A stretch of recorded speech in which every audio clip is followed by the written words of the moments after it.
Tingkah laku PWILS mirip anak-anak TK kan? Memang benar. Menurut saya juga demikian. Sifatnya kayak anak-anak TK yang polos tanpa kepentingan, lurus, lempeng. Kayak anak-anak TK yang jujur tanpa adanya kepentingan apa-apa. Tidak mudah berbohong, mereka jujur tulus apa adanya. Nah benar, PWILS memang tulus. Kayak anak-anak TK yang masih polos, masih tulus apa adanya untuk negeri ini. Mencintai orang tuanya, mencintai ibu pertiwinya. Ya gitu kan. Anak-anak TK itu kan sayangnya dengan orang tuanya polos, tulus. Gak ada modus. Sama dengan PWILS mencintai negeri ini tulus tanpa modus. Ingat ya, saya kasih tahu kalian semuanya yang belum tahu. PWILS adalah sebuah organisasi non-profit. Mereka bergerak dengan biaya mereka sendiri atas panggilan jiwa terhadap negeri ini, terhadap NKRI. Itu saya tekankan kepada kalian. Biar kalian tahu bahwa PWI benar-benar ya berjuang atas dasar panggilan jiwa. Merasa bahwa Bumi Pertiwi memanggil. Tidak rela kalau Bumi Pertiwi diinjak-injak oleh sekelompok ubur-ubur perindapan.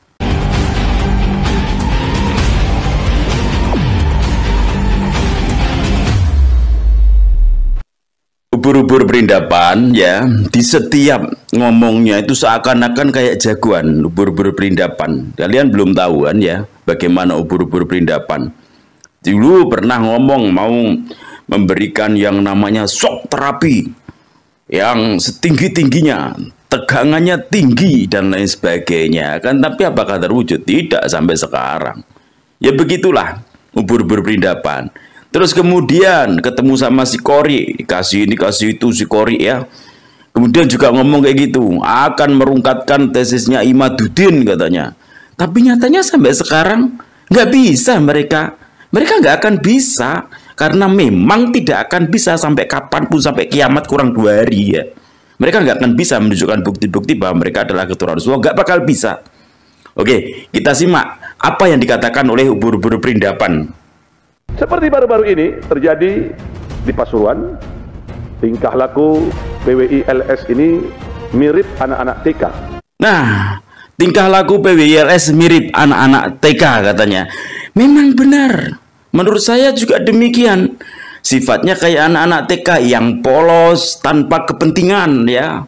PWILS lurus. Apa yang dikatakan oleh Quran, oleh hadis ya, oleh guru-gurunya beliau, oke, lurus, lempeng. Kayak anak-anak TK yang jujur tanpa adanya kepentingan apa-apa. Tidak mudah berbohong, mereka jujur tulus apa adanya. Nah benar, PWILS memang tulus. Kayak anak-anak TK yang masih polos, masih tulus apa adanya untuk negeri ini. Mencintai orang tuanya, mencintai ibu pertiwinya. Ya gitu kan. Anak-anak TK itu kan sayangnya dengan orang tuanya polos, tulus. Gak ada modus. Sama dengan PWILS mencintai negeri ini tulus tanpa modus. Ingat ya, saya kasih tahu kalian semuanya yang belum tahu. PWILS adalah sebuah organisasi non-profit. Mereka bergerak dengan biaya mereka sendiri atas panggilan jiwa terhadap negeri ini, terhadap NKRI. Itu saya tekankan kepada kalian. Biar kalian tahu bahwa PWI benar-benar ya berjuang atas dasar panggilan jiwa. Merasa bahwa Bumi Pertiwi memanggil. Tidak rela kalau Bumi Pertiwi diinjak-injak oleh sekelompok ubur-ubur perindapan. Membongkar pekuburan para waliullah yang menganggap sangat mengganggu atau menghalangi pekuburan-pekuburan para pemuka masyarakat, kiai dan bunyai yang di sampingnya. Nih, saya luruskan. Membongkar makam-makam waliullah. Kalau memang yang dibongkar itu makam waliullah, biarlah PWILS itu kena laknat. Tapi kalau memang benar makam-makam yang dibongkar itu adalah makam-makam kalian para kaum-kaum G, ya, haplogrup G, Askenazi, Yahudi Askenazi, laknat untuk kalian semuanya. Laknat untuk kalian semuanya, ya. Semoga wali-wali yang ada di tanah Jawa Timur, khususnya Pasuruan, ya, juga akan bergerak. Alam pun saya yakin juga akan bergerak. Alam akan menyeimbangkan diri sesuai kebutuhannya. Akan menyeimbangkan diri, menyikat kalian satu persatu. Lihat aja nanti kalau nggak percaya. Buktikan saja kalau nggak percaya. Kalian bukan siapa-siapa. Kalau memang kalian waliullah, buka itu. Makam itu bongkar, digali. Ayo. Kalau memang kalian waliullah, pasti masih utuh jasad-jasadnya. Pasti utuh. Terbukti siapa? Syekh Nawawi Al-Bantani juga masih utuh ketika dibongkar dalam 4 tahun sekali, ya. kemudian dibongkar, ternyata jasadnya masih utuh, sehingga dipindahkan di makam-makam yang jasadnya memang masih utuh. Kemudian Kiai Maimun Zubair juga demikian, masih utuh terbongkar. Sekarang giliran Ba'alawi, berani nggak makam itu dibongkar, digali kemudian untuk membuktikan bahwa kalian benar-benar keturunan Rasulullah. Kalau memang kalian keturunan Rasulullah, saya yakin pasti masih utuh. Kalau kalian memang benar-benar wali, pasti masih utuh. Oke, dan ini perlu saya luruskan bahwa makam itu dibangun bukan di tanah pribadi, ya. Tanah itu dibangun di tanah wakaf. Tanah wakaf itu ya untuk umum, untuk kemaslahatan umat, untuk kemaslahatan umum, bukan kemudian dikuasai, dibangun di situ seenak jidat kalian, bukan. Ubur-ubur perindapan biar tahu ini. Ya, kalian terutama para mukibin yang masih bela ubur-ubur perindapan tuh, kalian sadarlah otak kalian. Kalian tuh lagi diperdaya oleh mereka. Mereka itu berjuang untuk siapa? Untuk anak cucu mereka. Dari mulai zamannya Belanda mereka berjuang. Untuk siapa? Anak cucu mereka. Makanya kita sekarang ketika sudah tahu kayak gini, ayo bersama kita perjuangkan demi generasi anak cucu kita besok, agar tidak menjadi bodoh terus, agar tidak diperbudak oleh mereka. Kita lepas dari perbudakan, dari penjajahan Belanda, dari penjajahan Jepang. Kenapa terus kita bisa didoktrin dengan penjajahan-penjajahan spiritual semacam ini? Kalau memang mereka mengatakan mereka keturunan Rasulullah, buktikan dengan bukti-bukti yang otentik. Jangan asal terima saja kalian. Ini kadang yang menjadi kebodohan daripada mukibin-mukibin. Selalu menerima itu apa adanya tanpa mau menyaring. Coba kalau kalian memang pinter, kalian memang cerdas, aturan kalian pasti datangi. Gimana ini? Ayo kita adakan basul masail dari para kiai-kiai. Bukan kemudian ketika dikasih kiriman dari Kiai Imad kemudian kalian bakar. Bukan semacam itu. Apa untuk menunjukkan bahwa kalian tidak bisa membaca kitab? Ayolah sedikit pakai. Kalian punya akal, tapi juga punya nurani. Hati nurani kalian kemana? Apa kalian nggak bisa untuk bermunajat kepada Allah, untuk bertanya kepada Allah lewat istikharah kayak lewat apa kayak? Masa kalian nggak bisa untuk menanyakan benarkah mereka itu keturunan Rasulullah atau bukan? Kalian mengaku orang-orang yang alim, tapi kalian nggak bisa menggunakan ainul basyirah kalian dengan baik, dengan benar. Karena kepentingan duniawi kalian lebih besar daripada kepentingan ukhrawi kalian. Lanjut. Ini alasan-alasan bodoh sekali. Mengaku pasukan Wali Songo, tapi tindakan ini keluar dari ajaran Wali Songo. Kenapa sekarang kamu pakai Wali Songo? Kenapa sekarang pakai Wali Songo? Bukankah selama ini kalian itu anti terhadap Wali Songo? Bukankah selama ini kalian itu tidak mengikuti apa yang disampaikan Wali Songo? Bahkan kalian menganggap bahwa Wali Songo itu sudah tidak ada. Kenapa sekarang kalian seakan-akan kalian paling Wali Songo? Kenapa kalian membela Wali Songo saat ini? Bukankah kalian mengatakan bahwa keturunan Wali Songo sudah putus, tidak ada lagi? Kalian jangan memutarbalikkan omongan kalian.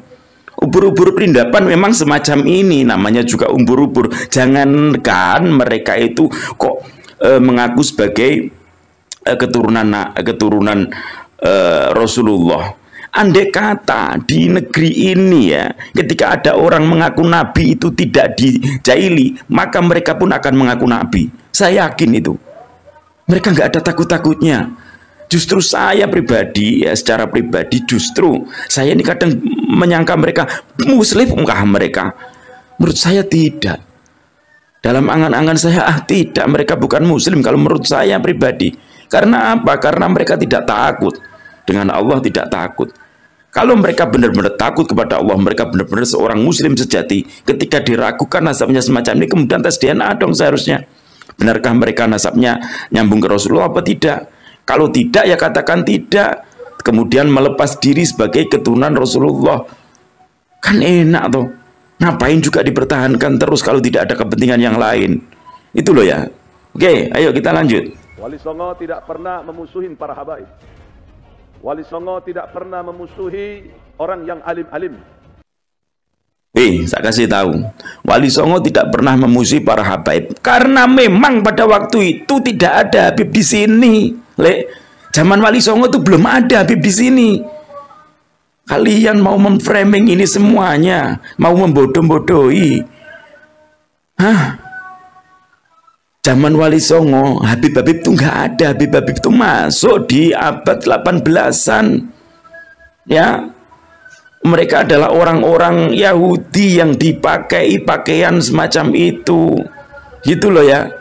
Loh kok mereka bisa membaca, kita bisa membaca itu ya semuanya dipelajari demi kepentingan duniawi gitu loh. Buktinya apa? Kalau kalian itu memang ada sebelum itu, mana pondok-pondok yang berdiri didirikan oleh kakek moyang kalian? Mana coba? Tunjukkan. Pesantren-pesantren di negeri ini semuanya didirikan oleh pribumi Nusantara, ulama-ulama pribumi Nusantara, bukan oleh rombongan ubur-ubur perindapan semacam ini. Saya yakin ubur-ubur perindapan semacam ini kalau dites ngaji pun nggak lolos. Percaya nggak percaya kalian? Kalau memang mereka mengaku keturunan Rasulullah, cobalah suruhlah mereka itu membaca Quran dengan baik dan benar ya. Coba baca Quran dengan tartil, pasti nggak bisa. Nggak usahlah ke kitab-kitab kuning yang nggak ada nggak ada harokatnya sama sekali. Nggak usahlah ke situ. Ke Quran aja dulu. Coba bagaimana bacaan mereka. Saya yakin nggak lolos mereka. Sekarang saya tanya kalian, apa prestasi mereka selama ini di negeri ini? Coba apa? Mereka mengaku keturunan Rasulullah, mereka mengaku orang yang paling agama, mereka mengaku ulama-ulama. Tapi apa? Anak-anak mereka adakah yang kemudian berprestasi di bidang agama, di bidang Islam? Ada nggak? Satu saja tunjukkan. Nggak usah di kancah internasional, di nasional saja. Ada nggak mereka itu yang lolos kemudian menjadi seorang qori nasional? Ada nggak? Yang kemudian menjadi kiai dengan kealiman seperti katakan seperti Gus Baha, katakan seperti Gus Kausar. Ayo coba katakan seperti Kiai Marzuki Mustamar, katakan seperti Mbah Yai Agil Said Sirot. Ya, Mbah Yai Said Agil Sirot, coba kalian koreksilah sampai ke situ. Saya ingin mengajak kalian untuk membuka diri, membuka pikiran kalian, membuka hati kalian para mukibin. Coba kalian itu cerna dengan logika kalian. Kalau memang mereka keturunan Rasulullah, kenapa nggak ada yang alim? Coba siapa yang paling alim? Mbah Lutfi bin Yahya, tes lah. Di mana Mbah Lutfi bin Yahya pernah ngaji pakai kitab kuning? Ayo coba. Ayo, cobalah. Carilah kalian di video-videonya Mbah Lutfi bin Yahya mengaji kitab kuning, membaca kitab kuning. Coba. Pasti banyak khurafatnya. Nggak ada mereka tuh membaca terus sesuai dengan nahwunya ya. Ini dipakai lah itu alatnya dipakai. Nggak ada.